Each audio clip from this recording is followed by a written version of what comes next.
The dream was long and strangely ambiguous, and when I finally woke up, I felt utterly drained.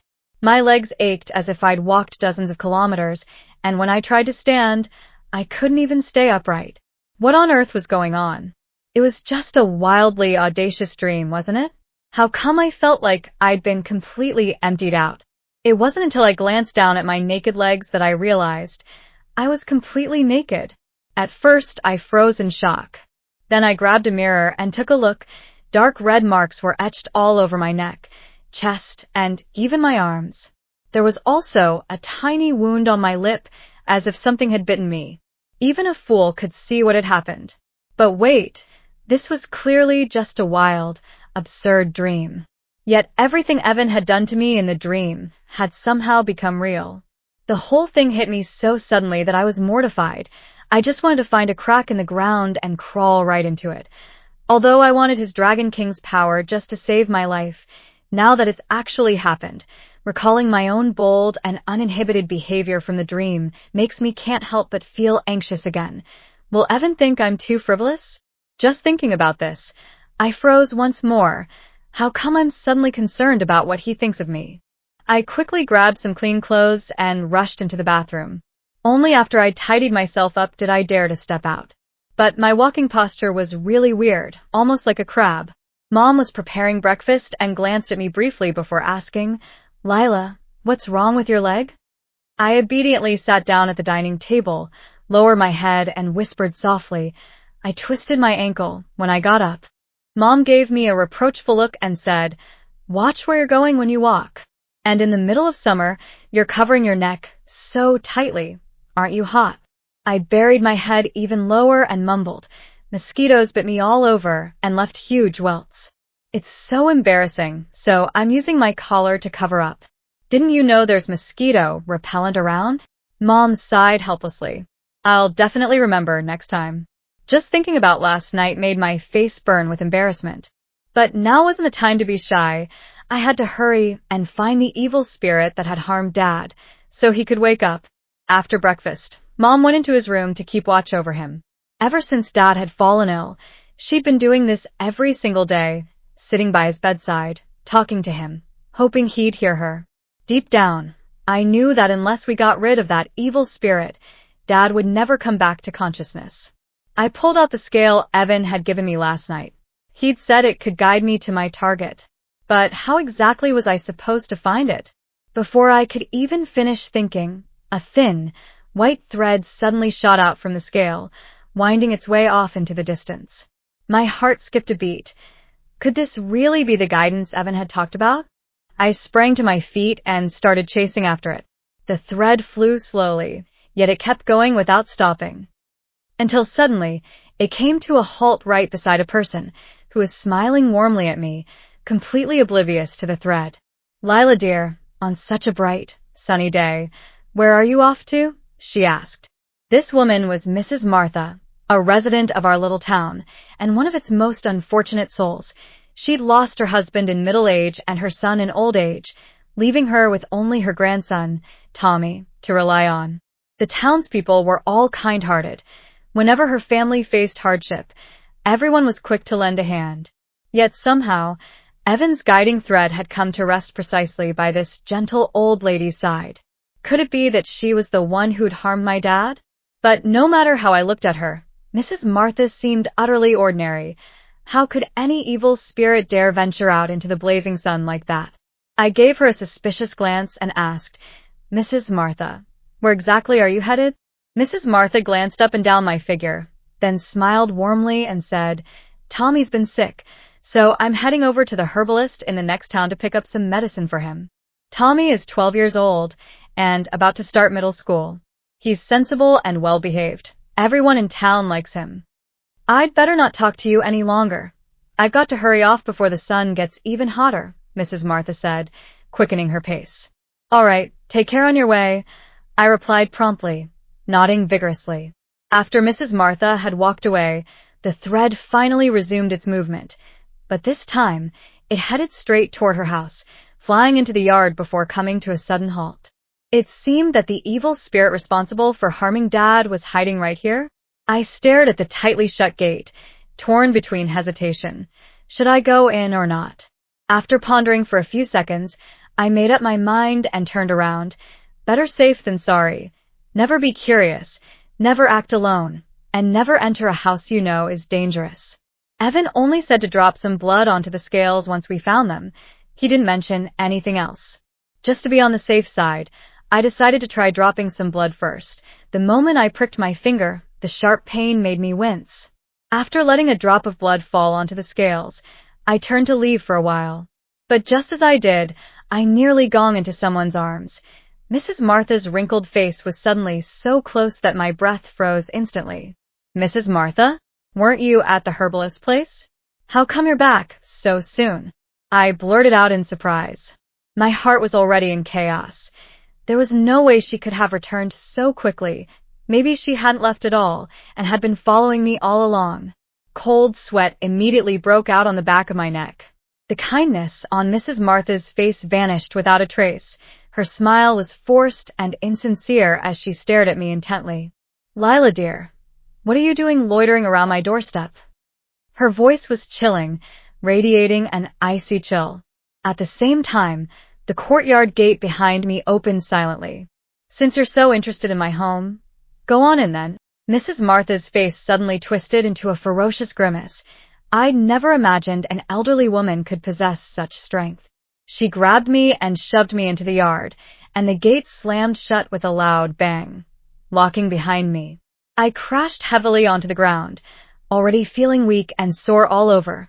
The impact sent stars dancing before my eyes. The yard was thick with the pungent smell of blood, mixed with a sickening stench of rotting flesh. Mrs. Martha, what are you trying to do? I snapped angrily.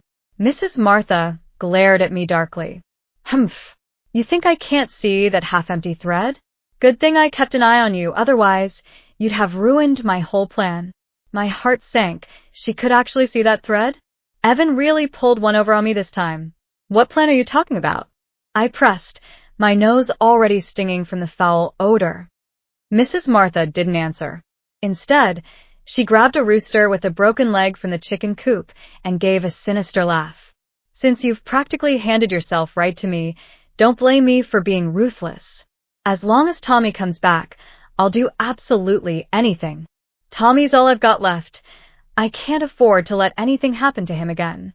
I'd originally planned to wait a bit before taking action against you, but who would have thought you'd come to me so willingly? This is truly heaven sent. At this moment, there wasn't a trace of kindness left in Mrs. Martha's eyes. The way she was staring at me was exactly the same as Silas's. I struggled desperately to escape, but she held on tight, dragging me forcefully into the house. I was frantic and couldn't break free. Evan only said to drip blood onto the scales, but what happens after that? Mrs. Martha's house was far more isolated than mine. There weren't any neighbors anywhere nearby. Even if I screamed until my voice was hoarse, no one would ever hear me. She threw me into a room, and as soon as I stepped inside, the sight before me sent shivers down my spine. A decomposing corpse lay on the bed, covered in yellowish fluid. Maggots wriggled around in the rotting flesh, and the stench was so overpowering it nearly made me gag. Though the body was already in advanced decay, I could still vaguely recognize its shape. It was Tommy, Mrs. Martha's grandson. Tommy had been dead for ages, his body so utterly rotten it was almost unrecognizable. What Mrs. Martha had said earlier about going to fetch medicine was nothing but a lie. Was she insane? Mrs. Martha, I demanded angrily, did you do this to my dad? Mrs. Martha clutched the severed-legged rooster tightly in her hand. She glanced at Tommy lying on the bed, then at the chicken in her hand, and stared at me with a chilling, cold gaze. Now your dad's life is tied to this chicken's, she said. If I snap its neck, your dad will die. If you don't want him to die, just cooperate with me. Cooperate with you for what? Mrs. Martha's gaze suddenly softened, filled with tenderness and compassion, as she looked down at the corpse on the bed. Cooperate with me to bring Tommy back to life.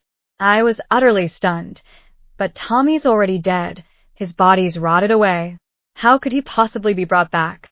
My words seemed to strike a nerve in her. Suddenly she bellowed, He's not dead. The The great immortal said it's possible to revive him, as long as you cooperate. I've had this all planned out, she continued, her voice dripping with cold calculation. I'd use your dad's broken leg to lure you back here. If you refuse, I'll threaten to take your dad's life. You'll have no choice but to agree. I stared at Mrs. Martha, my heart trembling violently. So it had all been her elaborate scheme? How exactly am I supposed to cooperate? I forced myself to stay calm, quickly scanning the room with my eyes. All the windows were nailed shut with wooden planks. If I wanted to escape, I'd first have to deal with Mrs. Martha right in front of me. Mrs. Martha was absolutely certain I wouldn't escape, staring at me like a hungry wolf. It's simple. You just have to cut out your heart's most precious piece and give it to Tommy, and he'll come back to life. Help me out? Quickly, just a moment. Heart's most precious piece? That's asking for my life. Even Tang Monk's flesh couldn't bring the dead back to life, let alone me, an ordinary person. Mrs. Martha, you've been fooled by a charlatan. I'm just an ordinary guy. My heart's most precious piece is completely useless. She interrupted me impatiently, and somehow she'd already pulled out a sharp kitchen knife, holding it poised above the rooster's neck. If you refuse to cut out your heart's most precious piece, I'll slit its throat right here. No, I cried in alarm. I'll do it, I promise. Mrs. Martha let out a cold snort, then grabbed the rooster and walked up to me, raising the knife high above its head. Inside, I cursed silently. Either way, I'm dead, but if I resist, there's still a sliver of hope left. Seeing that I wasn't backing away, her guard relaxed a bit, and her grip on the chicken loosened slightly. Her full attention was now focused on the kitchen knife, and on me. Just as she raised the knife, I seized the perfect moment, lowered my head, and slammed into her waist with all my might. She'd never expected me to fight back. Caught off guard, the rooster flapped its wings, broke free from her grasp, and bolted out the door. I pinned Mrs. Martha down, reaching out to snatch the knife from her hand, but though she had tremendous strength, her body wasn't nearly as nimble as mine. With every ounce of effort, I was about to wrest the knife away from her. But just then, Mrs. Martha suddenly froze, staring blankly behind me with a strange smile spreading across her face. At the same time, I heard a drip-drip sound, and out of the corner of my eye, I caught sight of something dripping onto the floor, yellow, putrid liquid, exactly the same one I'd seen earlier beside the corpse. Could it be that the corpse had risen? Damn it!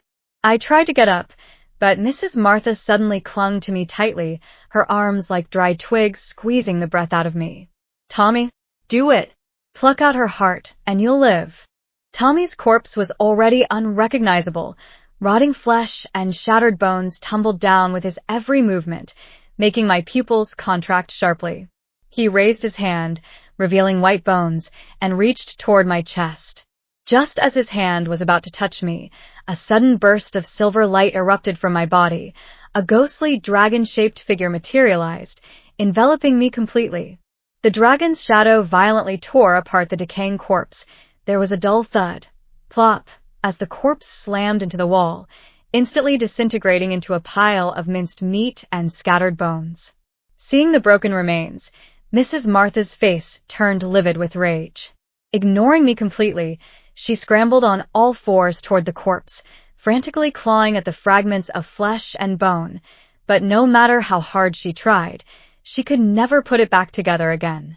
Taking advantage of the moment when she was in a state of utter collapse, I dashed to the corner of the wall, scooped up that one-legged rooster, and bolted out the door. This chicken was a matter of life and death for Dad. I simply couldn't afford to lose it. Mrs. Martha was still immersed in her grief, and by the time I ran out of the house, she hadn't even chased after me. As I slammed the door shut behind me, just as I burst through the small courtyard gate, I jong into a solid chest. If it hadn't been for that man's lightning-fast reflexes and his quick embrace, I probably would have been thrown backward and landed on the ground.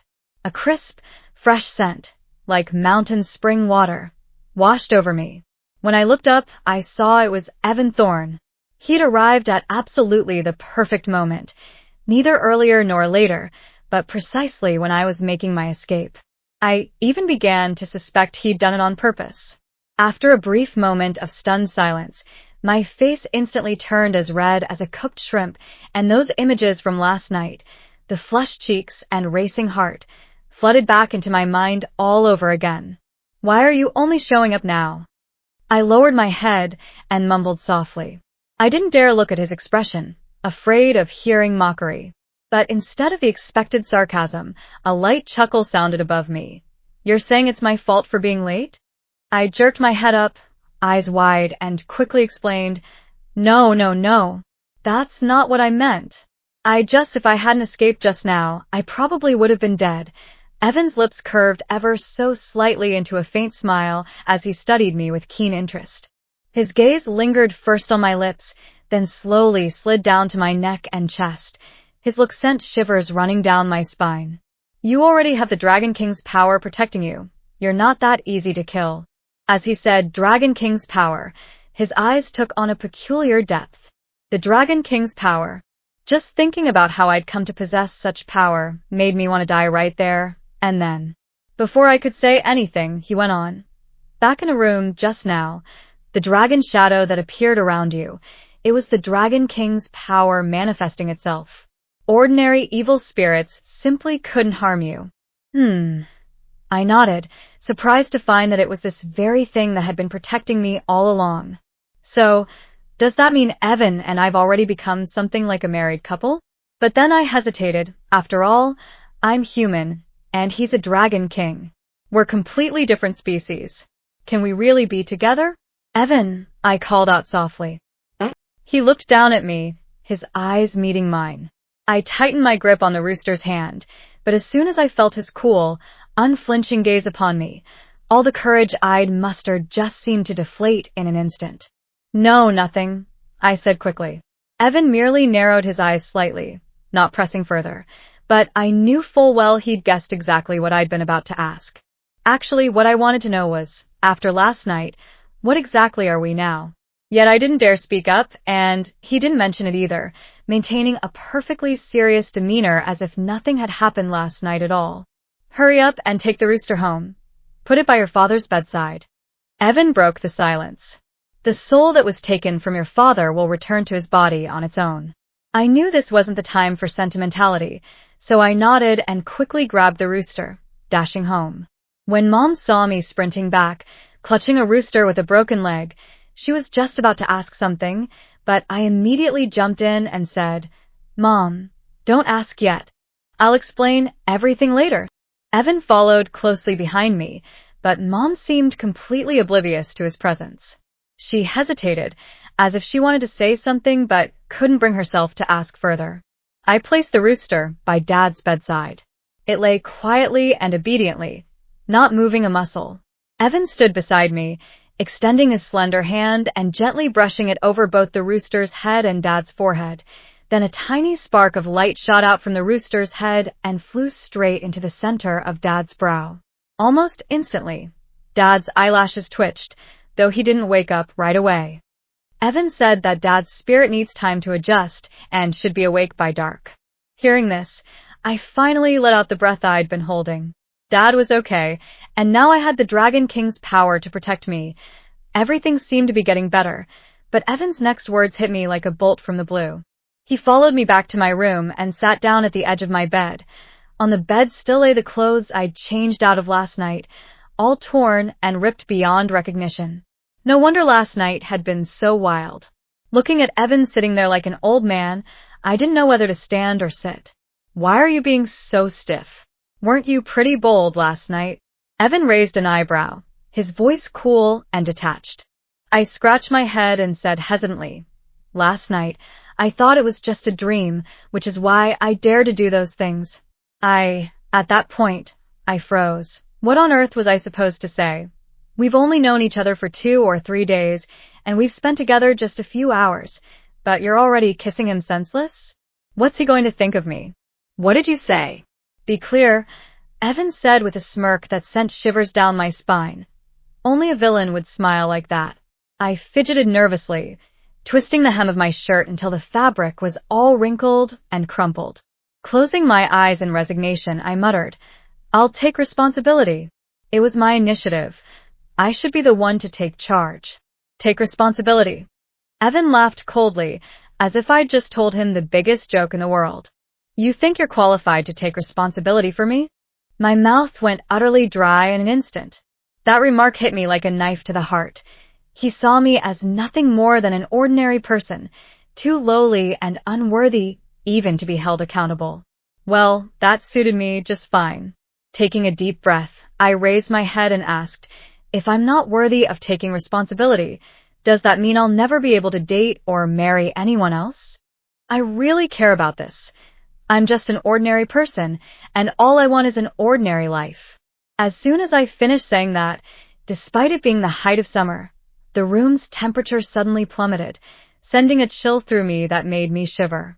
When I looked up, Evan's face had gone completely grim.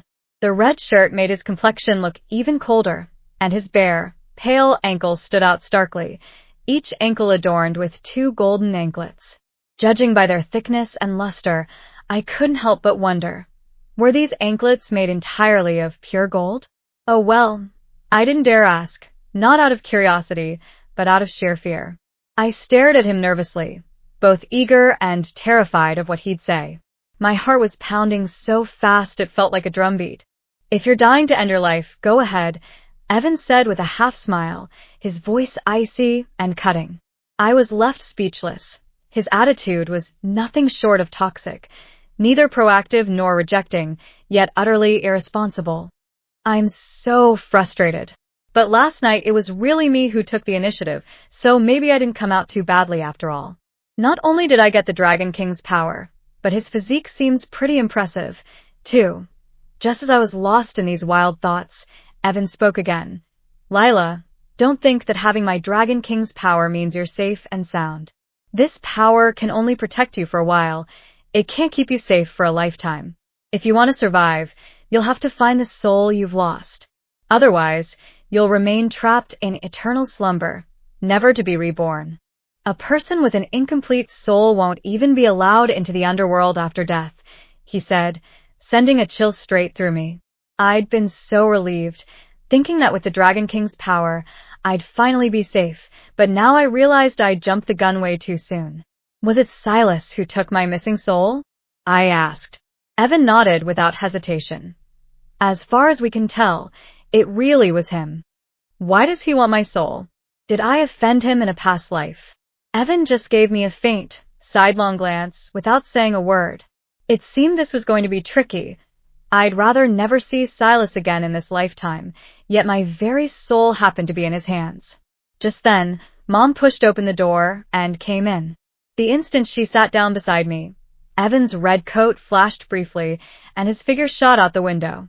Seeing Mom's hesitant expression, I knew exactly what she was about to ask. I told her about everything that had happened, half truth and half lie, deliberately leaving out the most dangerous part. After hearing my story, Mom was utterly shocked. She simply couldn't believe that the usually kind Mrs. Martha would ever do something like this. Unable to let it go, she immediately gathered several caring neighbors from town and headed toward Mrs. Martha's house. I followed right behind them. When our group arrived in force, the gate of Mrs. Martha's yard was tightly shut. Wang Shu, a strong man from town, kicked it open in one swift motion. As soon as the door flew open, a pungent, foul stench hit us full in the face, and several people immediately began to gag and vomit. My mom, being bold and both angry and anxious, was the first to rush into the house, with me close behind. The sight before us left us all utterly stunned. Lying in the room were 2 corpses, Tommy's and Mrs. Martha's.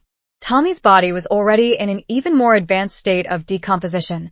Though Mrs. Martha's looked somewhat better, it had begun leaking decaying fluids and teeming with maggots. I felt both shocked and sickened. Just hours ago, Mrs. Martha had been alive and well. How could she suddenly have turned into a corpse that had been dead for who knows how long? Hurry! Go fetch Mr. Gordon, shouted the neighbor who had just entered behind us. Whenever there was a funeral or an unusual occurrence in town, they'd always call Mr. Gordon to handle it. My mom and I exchanged a glance, but didn't say a word. Evan appeared silently beside me, his voice low and solemn. Actually, the Mrs. Martha you met earlier, she's been dead for a long time now. What's been keeping her going all along was nothing more than an obsessive fixation.